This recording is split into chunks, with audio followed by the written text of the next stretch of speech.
Hello दोस्तों, जय हिंद। मैं विवेक शर्मा वेलकम करता हूं सिलेक्शन क्लासेस में। तो यूपीपीएससी 2023 का जो सी सेट का पेपर था, जिसको हम पेपर 2 भी बोलते हैं, तो उसके जो हम मैथ्स के क्वेश्चन है उसको डिस्कस करेंगे इस पूरे के पूरे क्वेश्चन पेपर में। ठीक है, तो शुरू करते हैं।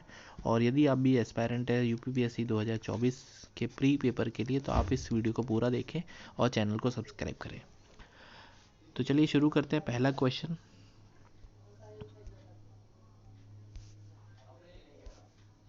तो हम मैथ्स के क्वेश्चन करेंगे। तो चलिए मैथ्स के कहाँ कहाँ से क्वेश्चन है उसको हम देखते हैं। हाँ, तो यहाँ पर हमको कुछ क्वेश्चन मैथ्स के दिखाई देते हैं, तो पहले उनको देखते हैं।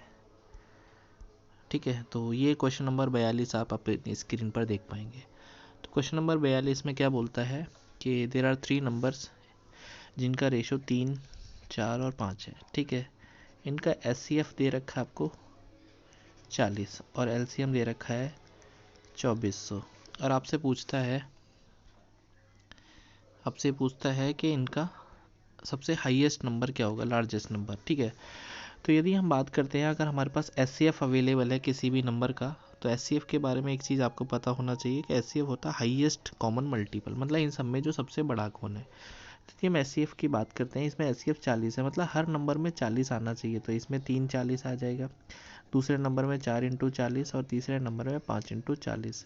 तो पहला नंबर 120 हो जाएगा, दूसरा नंबर 160 हो जाएगा, तीसरा नंबर 200 हो जाएगा। ठीक है, तो सबसे बड़ा नंबर मुझे 200 लग रहा है, लेकिन इसके लिए मुझे ज़रूरी है कि मैं इनका एलसीएम निकाल के देखूं। यदि एलसीएम हमारा 2400 आ गया, इसका मतलब मेरी बात ठीक हो जाएगी। तो 40 तो इसमें कॉमन नहीं है। यदि हम 3 4 5 ये कॉमन लेने के बाद आपके नंबर बचेंगे 3 4 5, इनका एलसीएम यदि मैं निकालता हूँ तो इनका एलसीएम आएगा 60 और आपको 40 ऑलरेडी गुणा करना है। तो कुल मिला के इनका एलसीएम कितना आने वाला है 2400, जो कि यहाँ पर ऑप्शन में दे ही रखा था। इसका मतलब जो सबसे बड़ा नंबर है यहाँ पे होने वाला ऑप्शन नंबर डी होने वाला है। तो उम्मीद करो ये क्वेश्चन आपको समझ में आया होगा। हालांकि आसान क्वेश्चन था, पर थोड़ा सा आपको ट्रिक करना था कि यहाँ पे एचसीएफ का किस तरह से यूज़ कर सकते हैं। नेक्स्ट क्वेश्चन पे चलते हैं, क्वेश्चन नंबर 2 पर। क्वेश्चन नंबर 2 पे हम चलते हैं। क्वेश्चन नंबर 2 में आप देखोगे यहाँ पर है एक क्वेश्चन 48 नंबर, जो कि आपसे बोलता है कि इसमें करेक्ट ऑल्टरनेटिव क्या है। तो आपके पास एक सीरीज़ दे रखी है ABC, उसके बाद दे रखा है 6, उसके बाद EFG दे रखा है, उसके बाद ये नंबर आपको 210 दे रखा है, और फिर उसके बाद ये नंबर यूके दे रखा है। तो अब सॉरी, यूके नहीं है, IJK, दिस इज IJK। तो ये पूछा अगला नंबर क्या आएगा। ठीक है, थोड़ा सा मैं पेन को मोटा कर लेता हूँ, तो बेयर मिनिमम हम 3 पे कर लेते। ठीक है, तो चलिए शुरू करते हैं। तो अगर आपके पास ABC के बाद 6 दे रखा है, EFG के बाद 210, दिमाग में घंटी बजा रही है। A का नंबर 1 होता है, B का 2 होता है, C का 3 होता है। यदि मैं इनको गुणा करता हूँ तो ऑफकोर्स मुझे 6 मिल जाएगा। अगर मैं EFG को देखता हूँ, E का नंबर होता है 5, G का 6, 7, तो इनको भी गुणा करने पर मुझे मिलेगा 210। इसका मतलब जो भी नंबर है उनका मल्टीप्लाई करना है। तो IJK, तो I का नंबर होता है 9, J का 10 और फिर A का K का 11। तो ये हो जाएगा 11 गुणा 10 गुणा 9, जो कि 990 आएगा, जो कि यहाँ पे ऑप्शन नंबर सी में दे रखा है। तो उम्मीद कर रहा हूँ ये क्वेश्चन आपको समझ में आया होगा। चलिए क्वेश्चन नंबर 49 भी हम लोग यहाँ पर देखते हैं। ठीक है, क्वेश्चन नंबर 49 में क्या करना है उसको बता देते हैं। तो थोड़ा सा इसको रब करते हैं, क्वेश्चन नंबर 49 पे चलते हैं। तो क्वेश्चन नंबर 49 में क्या बोलता है, एक कोड है जिसमें LC का मतलब 6 है। भाई LC का मतलब 6 दे रखा है, और TE को आपसे बोलता है 10। तो PD का मतलब बताना है। हाँ, PD। ठीक है, तो PD का मतलब बताना है। अच्छा, यदि हम देखते हैं एल का मतलब इंग्लिश अल्फ़ाबेट में ABCDFGHI JK L का मतलब 12 होता है, और C का मतलब होता है 3। यदि मैं 12 और 3 की गुणा करता हूँ 36, और 36 किसका वर्गमूल मतलब किसका वर्ग है, तो 36 जो है 6 का वर्ग है। तो इसका मतलब ये 6 आ गया। अगर ये बात T और E के लिए ठीक है, तो मैं इसको आगे भी बढ़ा सकता हूँ। तो T का नंबर होता है 20 और E का नंबर होता है 5। 5 गुणा 20 होता है 100, जो कि 10 का स्क्वायर है। इसका मतलब जो भी कोई पहले आपको गुणा करना है, उसके बाद ये वर्ग बनेगा। तो P का नंबर क्या होगा, LMNOP। ठीक है, तो P का नंबर और ये आएगा D का नंबर। तो D का नंबर तो 4 होने वाला है, और इसका नंबर होने वाला है P का नंबर IJKLMNOP।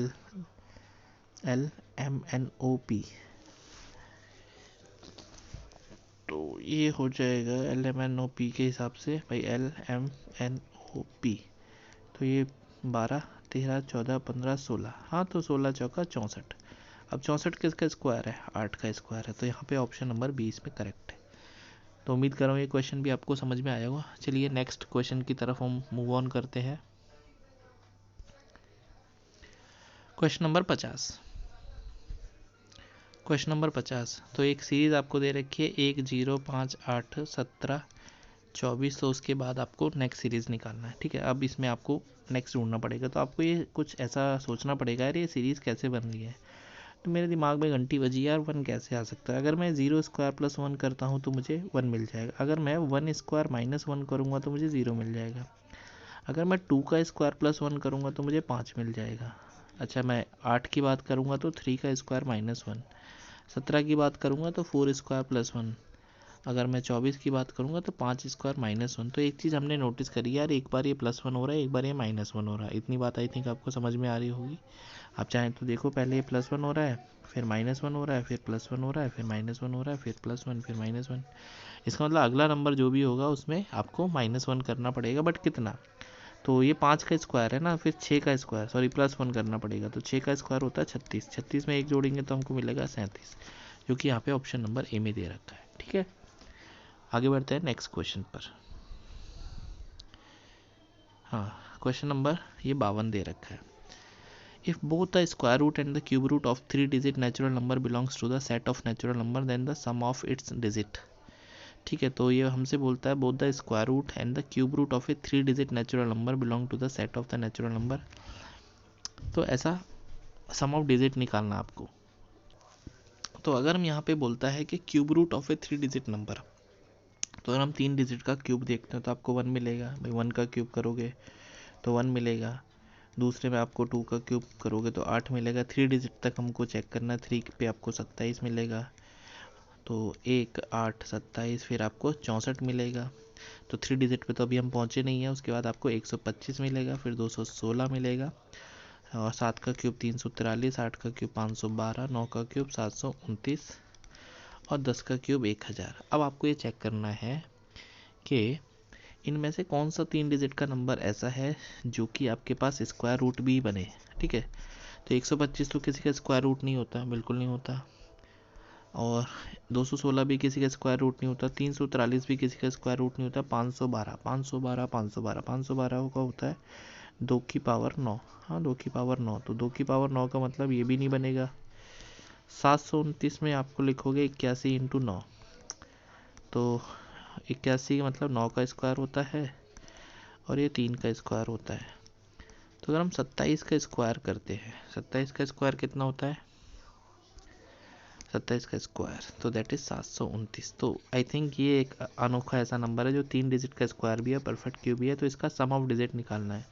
तो 7 + 2 + 9, तो 9 और 2 11 7 18। तो 18 इस सवाल का सही उत्तर है, जो कि यहाँ पे ऑप्शन नंबर डी में दे रखा है। ठीक है, तो 18 इसका राइट आंसर है ऑप्शन नंबर डी में। ठीक है, तो ऑप्शन नंबर डी में यहाँ पे आपको दे रखा है 18। तो चलिए आगे बढ़ते हैं नेक्स्ट क्वेश्चन पर। अगला सवाल हमको बोलता है, इसमें मिसिंग सीरीज का नंबर है। तो एक नंबर सीरीज लिखी है हमारे पास Q, फिर N, K के बाद क्या आएगा, उसके बाद E। ठीक है, तो अगर हम नंबरिंग की बात करते हैं तो Q का नंबर होता है PQR, तो LMNOPQR। तो ये 12 होता है, 13 14 15 16 और ये 17, वही 17 है।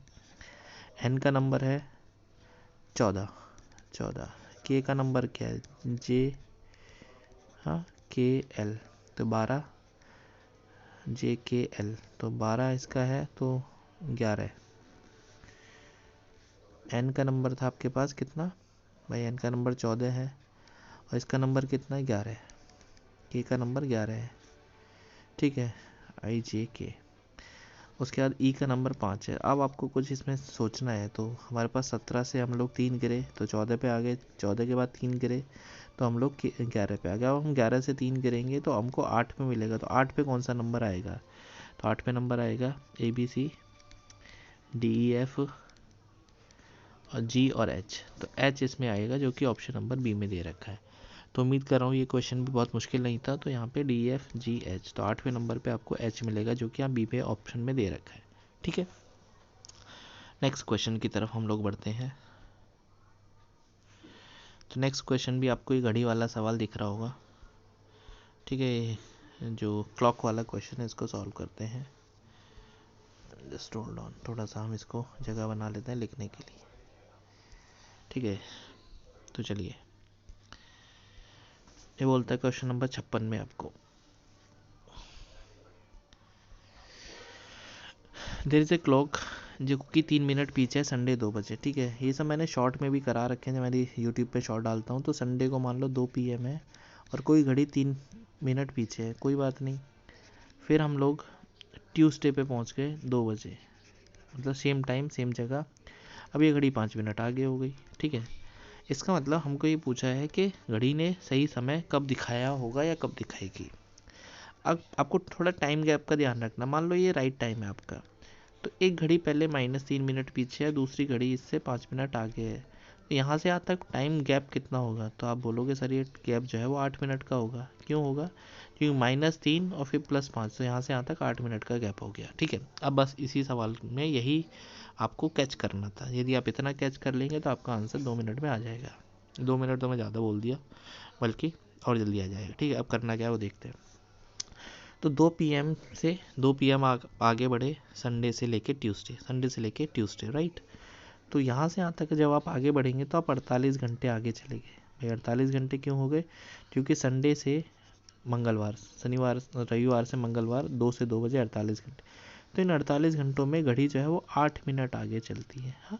मतलब 8 मिनट आगे चलने के लिए 48 घंटे लगते हैं। तो आपको सही समय, और सही समय तो सिर्फ 3 मिनट का था, यदि 8 मिनट कवर करने के लिए 48 घंटे लगते हैं, तो 1 मिनट कवर करने के लिए इसको कितना समय लगेगा, तो लगेंगे 6 घंटे। तो आपको 3 मिनट कवर करने के लिए 6 × 3 18 घंटे लगेंगे। कब से, 2 बजे के बाद। तो 2 बजे से 2 बजे तक 12 घंटे, उसके बाद 6 घंटे 18, मतलब 2 से 2, भाई 2 से 2 12 घंटे प्लस 6, तो 2 और 8 सॉरी, हाँ 12 और 6, ठीक है। तो 2 बजे के बाद आपको जोड़ना है, ठीक है। तो आपको मिलेगा 12 बजे के बाद ये ऑप्शन नंबर डी। तो 18 घंटे आपको मंडे 8 बजे वहाँ पर मिल जाएंगे। तो ये सवाल भी अच्छा था, घड़ी वाला क्वेश्चन था। नेक्स्ट क्वेश्चन की तरफ हम चलते हैं। आपका कोई भी फीडबैक, कोई सजेशन, कोई डाउट हो तो प्लीज़ आप मुझे बताइए। 1 मिनट, ठीक है। चलिए नेक्स्ट क्वेश्चन। नेक्स्ट क्वेश्चन भी हमको दे रखा है, समय और कार्य का। एक्स आदमी है, वो किसी काम को 40 दिन में कर पाते हैं, ठीक है। भाई आपके पास एक्स आदमी है किसी टीम जो 40 दिन में कर पाते हैं। मान लेते हैं हमारे पास 10 आदमी है और उस काम को करने में 20 दिन लगते हैं। तो टोटल वर्क निकालना होता है, तो हम आदमी की और जो दिन है उनकी गुणा कर देते हैं। बट एक और बात ध्यान रखना है, जैसे आदमी है तो उनकी एफिशिएंसी भी हमको लेनी पड़ती है, जो कि कार्य क्षमता है। तो यदि हमारे पास एक्स आदमी है और आप 40 दिन उनसे काम करा रहे हो, तो आपका वर्क बनेगा 40x। क्योंकि आदमी है तो इनको एफिशिएंसी m मान लेते हैं, कोई दिक्कत नहीं है। After adding 5 extra man 10 days are save, ठीक है। अब हमने क्या करिए, भाई आपको काम करना है x × 40m का, लेकिन इस काम को आपने ऐसे नहीं करा है। आपने बोला हम आपको 5 आदमी और दे रहे हैं, मतलब 5 भी आदमी हो गए x + 5। लेकिन अब आपने 10 दिन बचा लिए, इसका मतलब इन x + 5 ने 30 दिन काम करा है। आई थिंक इतनी बात समझ में आती है। और सबकी एफिशिएंसी m मानी जाएगी, क्यों, क्योंकि आदमी है, पुरुष है, ठीक है।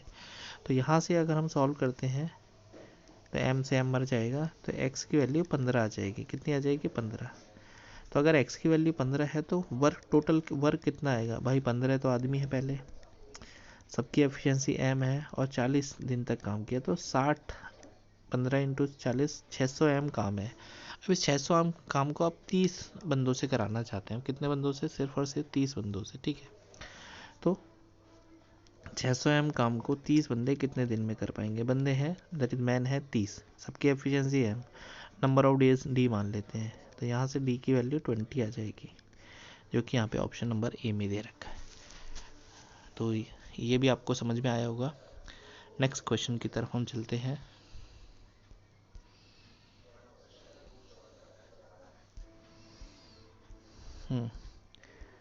नेक्स्ट क्वेश्चन ये रहा 58 नंबर।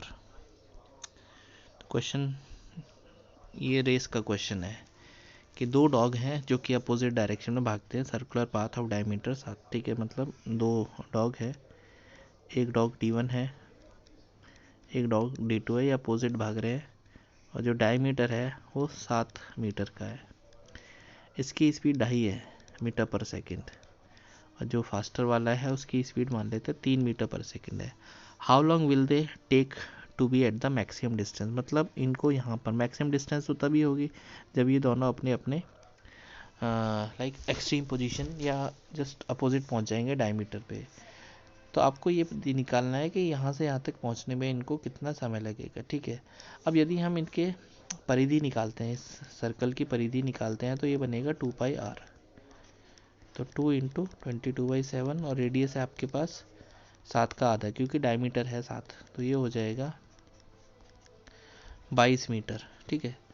तो 22 मीटर पूरा चक्कर है, लेकिन आपको 22 मीटर नहीं चलना, इन दोनों को मिला के 11 मीटर चलना है, ठीक है। तो टाइम निकालना है, टाइम होता है डिस्टेंस अपॉन, अब यहाँ पर रिलेटिव स्पीड का मामला काम करेगा, क्यों, क्योंकि सापेक्ष चल रहे हैं ये, तो आपको 11 मीटर चलना है। 11 क्यों चलना है, क्योंकि मैं आपको यहाँ पर इसको हिट करता हूँ, देखो यहाँ से यहाँ तक टोटल है 22, लेकिन जब आप आधा गोला चलेंगे तो आपको 11 ही चलना पड़ेगा। और उनके सापेक्ष चाल कितना है, एक का 2.5 है, एक का 3 है, लेकिन अपोजिट में, यदि कोई दो व्यक्ति अपोजिट चलते हैं तो उनकी स्पीड हो जाएगी प्लस, तो 2.5 प्लस 3, तो ये हो जाएगा 5.5।